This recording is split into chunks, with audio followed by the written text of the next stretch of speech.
Nag-trending ang episode kahapon ng paboritong noontime show ng bayan na Eat Bulaga. Uy. Brad. Kuya! Kuya! Dito tayo, kuya. Dito ka ba? Ito lang po. Awang ko dyan. Kinakabahan, bossing. Siyempre, pag ganyan nakalaki yung pera, nakakakaba na yan.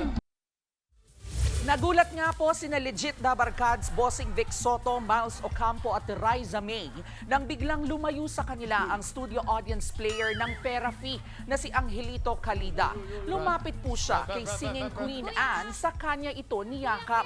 Mabilis namang umaksyon sina Bossing Vic at Miles at ginabayan si Angelito. Base po sa kwento ni Angelito sa Itbulaga na high blood siya at na-disorient sa nangyari. Pinuri naman ng ating mga kapatid ang naging magalang at maayos na pagtugon ng EB hosts sa insidente. At kanina, may paalala po ang EB hosts. Kung may nararamdaman kayong hindi maganda, sabihin nyo na kaagad kasi may medic naman tayo. Kung huwag kayong mag-alala kasi kung mayroon kayong nararamdaman, I'm sure may kasama kayo, pwede nyo silang paglaruin on your behalf. Mga kapatid, ito po ang inyong K-Alaman Queen, Kalad Karen. Always remember na ang K-Alaman ay K-Yamanan.